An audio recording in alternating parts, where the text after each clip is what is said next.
Rain.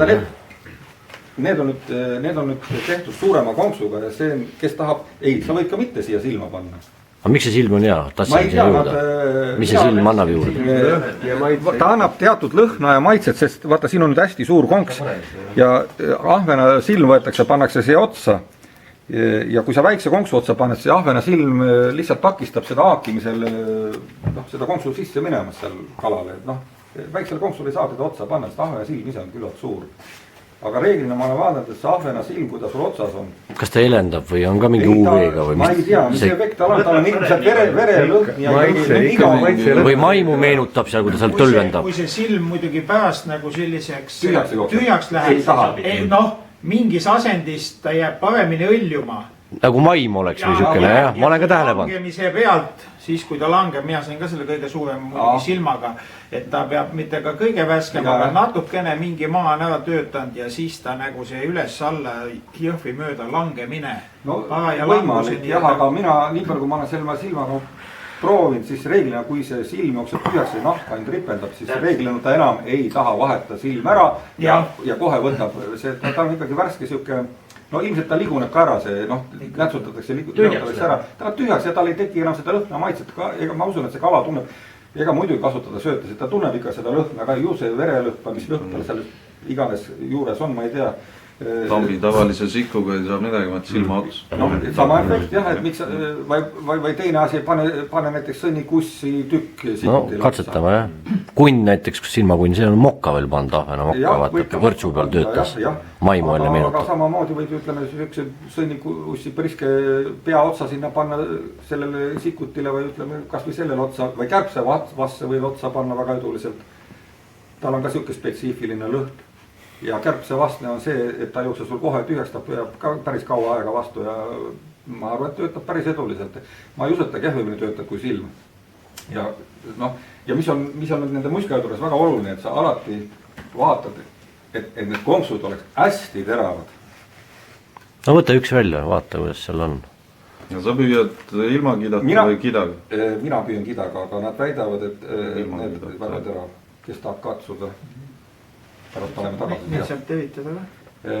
Reeglina on niimoodi jah, et kui ta sul ikkagi nüriks läheb või ütleme juba seal midagi ära murdub, siis on lihtsalt ära visata, kui hakata teda viiliga teritama. Ei kui sul on see teemant viilmise ja see on see väike taskus, siis tõmbad üle ja... Ütleme, et kui ta on natukene sul see ots nüri, siis laseb teemant viiliga üle, aga kui on juba seal vastu kive või kuidagi midagi murdub ära tavaliselt ots, kahe korra esialgu, kus murdub ära.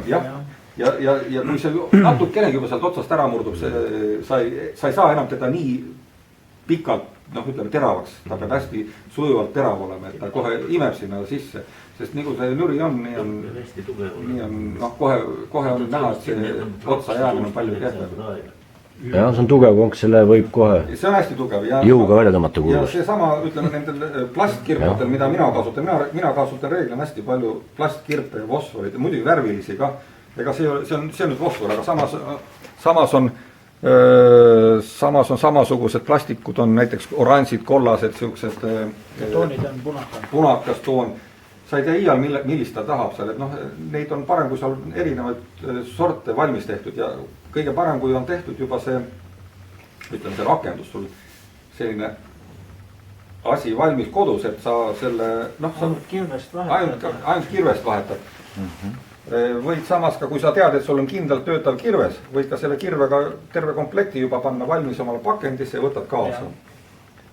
Ja siis sa saad, ja kui sul on juba 2 ritva kaasas, siis on väga lihtne, et sa paned ühe ridva otsa ühe rakenduse, teise otsa ja siis sa katsetad lihtsalt seal põhjas, et kas on vahet või ei ole. Vahel, ütleme, see vahe ilmebki alati siis, kui on võtmine ei ole nii aktiivne, ütleme, et ta seal tahab meelitamist või mida iganes või õiget värvi otsib, ei ole siuke, et sa pead valima, vahel ta tahab hästi väikest seda kirpu saada ja hästi väikest seda kerget seda kirvest saada, et see ei taha pikki tõmme, et tahab siukest põhja peal natukene siukest meelitamist ja muidugi kirveste omapära on ka see, et ükskõik kelle juures sa neid kirveid ostad, ma ei tea, 100% ei ole mina veel näinud, et ükski noh, tähendab, nad töötavad kõik kuidagimoodi, aga 100% et ta nüüd sihuke väga hea kirves oleks. Selleks on vaja ikkagi võtta mingi 5-6 kirvest ja katsetada nad läbi, et milline on neist parem ja kui sa siis leiad selle korraliku kirve, siis seda hoia nagu silmatera. Need lähevad minema tavaliselt. No ei tohi lasta. Avinulkide. No jah, selle vastu.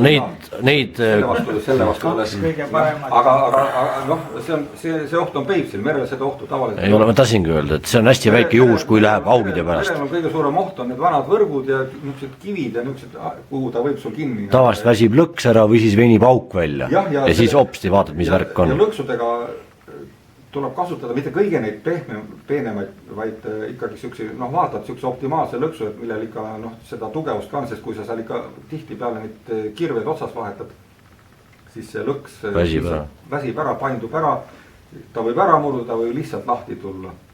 Valmu see plekiga lõks ei kõlba seda. Need on kehvad. Ei, plekiga lõksu, see on ikkagi see aasaga lõks, jah. Aga neid alati jälgige ka, et nad oleks korral.